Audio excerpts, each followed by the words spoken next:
C'est avec le plus grand des plaisirs que je prends la parole aujourd'hui pour présenter la toute nouvelle association Petite et Grande Histoire Sisteronnaise.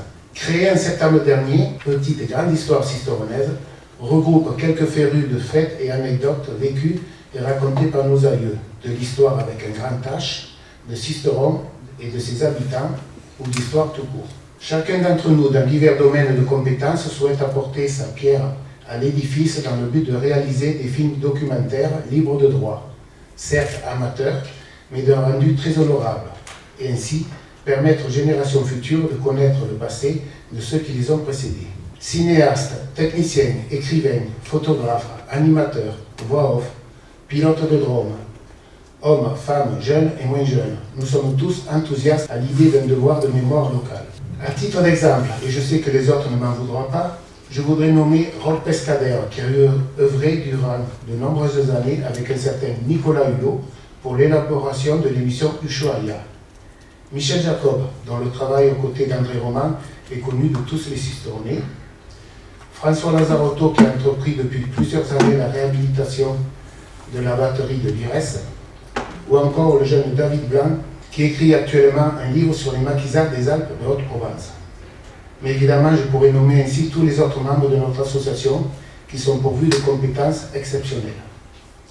En fait, nous nous sommes aperçus que pour diverses raisons plus ou moins recevables, il est très compliqué d'utiliser les images et les films qui ont été réalisés durant le siècle dernier. C'est ce qui nous a poussés à nous organiser en association pour repartir d'un socle solide et permettre de laisser une trace indélébile que chacun pourra visionner à sa convenance. Dans un souci de sociabilité, un mot bien mis à mal actuellement, nous voulons aussi organiser des projections publiques, non commerciales, en salle ou en plein air, afin de partager avec le plus grand nombre nos films documentaires. D'ailleurs, dans quelques minutes, nous vous proposerons de découvrir en avant-première notre premier projet concernant une affaire qui a fait grand bruit au début du siècle. Petite et Grande Histoire Sisteronnaise aura aussi pour mission de créer des événements en lien avec l'histoire de la cité Paul-Arène. D'ailleurs, c'est avec une grande joie que nous pouvons annoncer que nous travaillons actuellement en lien avec la municipalité et l'association des commerçants à l'élaboration d'une grande manifestation autour du passage de Napoléon à Sisteron. Cet événement, qui verra la ville s'animer durant tout un week-end, entre déambulation et spectacle, aura également pour objectif la réalisation d'un long film documentaire retraçant le passage de l'empereur entre Maligé et Sisteron, avec plus d'une centaine de figurants costumés, dont un Napoléon, dit-on, plus vrai que nature. Voilà, moi je voulais juste, on avait décidé de faire un petit historique pour vous expliquer l'association. Donc en fait c'est né sur Facebook, donc Pierre Garcia qui a commencé à faire des petits films tout seul sur la citadelle, sur le patrimoine sisteronnais, les Sisteronnais et Sisteronnaises, les petites rues, voilà, donc beaucoup de gens adhéré, donc moi je l'ai contacté, voilà, on s'est mis en contact, on avait fait une première réunion et on avait lancé l'idée de faire une association. Donc de là après, pareil, Thierry Trabu qui mettait des photos et Jean Flores qui était passionné aussi de Sisteron. Donc on a eu une première réunion où on a aussi contacté Nicolas Logier, Patrice Vernet. Oui, puisque je viens d'apprendre que vous m'avez fait l'honneur de me mettre président d'honneur, donc merci beaucoup. Et en même temps, je voulais, au nom de la municipalité, mais aussi au nom de l'intercommunalité que je préside, donc vous remercier tous ceux qui ont eu cette idée formidable de créer cette association. Au départ, une poignée de Sisteronnais. Je remercie bien sûr M. Garcia parce qu'il a fait un travail extraordinaire depuis des années. Il est passionné, on le suit sur les réseaux sociaux depuis longtemps. Vous avez l'appui le plus total, bien sûr, de la municipalité et de l'intercommunalité. D'ailleurs, on a la chance d'avoir une ville comme Sisteron, avec un passé historique extraordinaire. Et il n'y a aucune ville du département qui a la chance d'avoir ce patrimoine. Puis quand on a dans une équipe comme la vôtre, un Michel Jacob, avec le talent qu'il a, parce que Michel il aurait pu être réalisateur professionnel, parce que les films qu'il a réalisés avec André Roman sont des films professionnels. Donc avec lui, il est sûr que les montages vont être formidables. Donc je crois que vous avez tous les atouts pour faire vraiment de belles choses. Bien là, nous allons lancer le film que nous a demandé la municipalité sur Napoléon pour le bicentenaire de sa mort.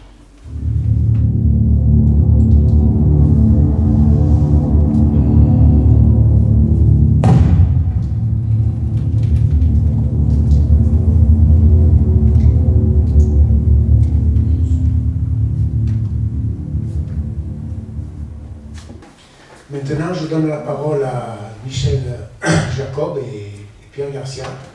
Merci, Monsieur le Président. Voilà, pour commencer cette histoire, il nous fallait faire un premier film. Et il s'avère que moi, j'avais déjà fait, à peu près il y a 1 an et demi, un film sur le guillotine.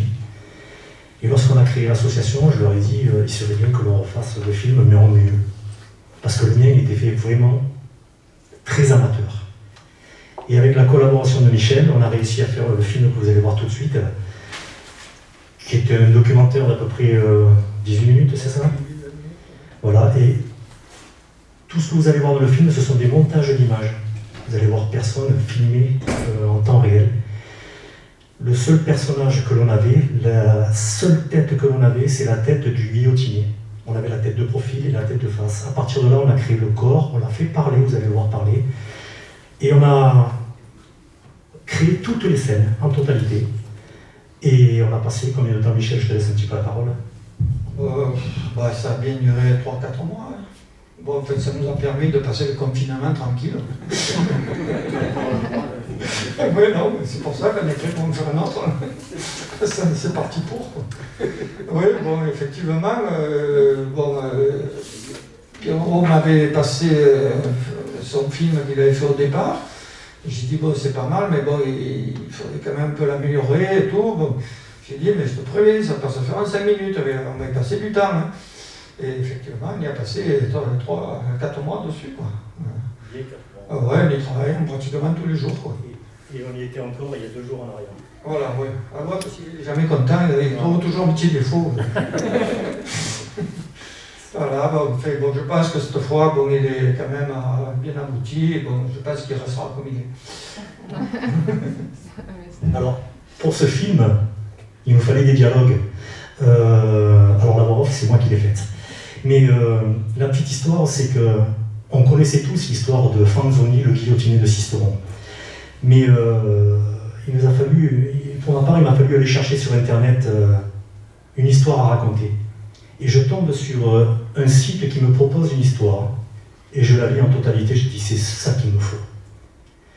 Et on a commencé à enregistrer toutes les voix en studio chez Michel, avant de tourner le film. Et puis petit à petit, on a greffé les images dessus. Et une fois que le film était aux 3/4, notre président Jean Florès nous apporte un livre.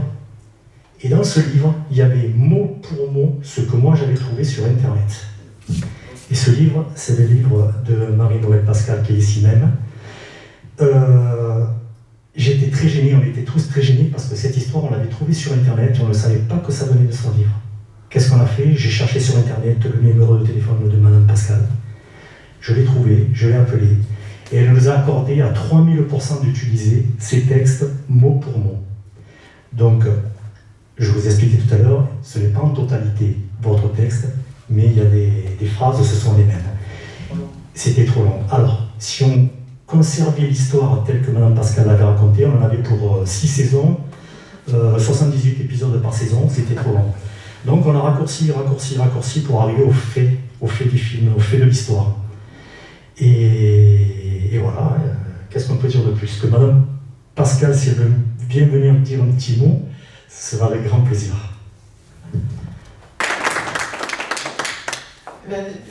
D'abord, je suis très honorée que vous ayez trouvé ce texte et que vous l'ayez repris. C'est véritablement un hommage au travail que j'ai fait de rechercher les grandes affaires criminelles de Haute-Provence. Et puis ensuite, un siècle de faits divers. Déjà, ça me fait vraiment plaisir. Je suis honorée, très exactement. Et comme disait l'un d'entre vous tout à l'heure, on habite une région extraordinaire.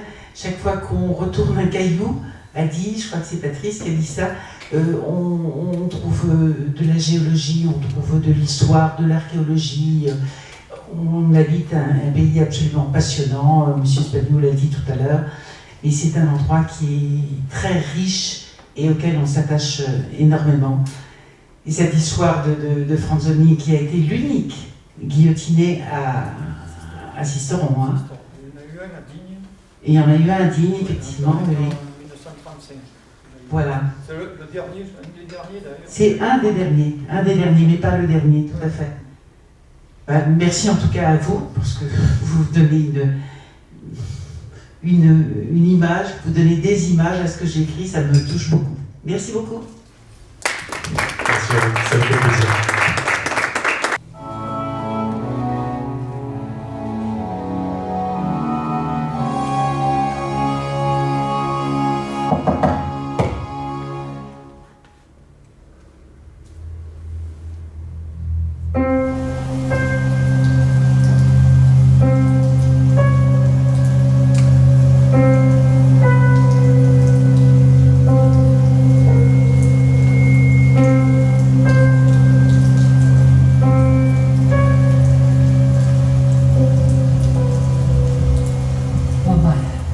Ma pauvre Maria,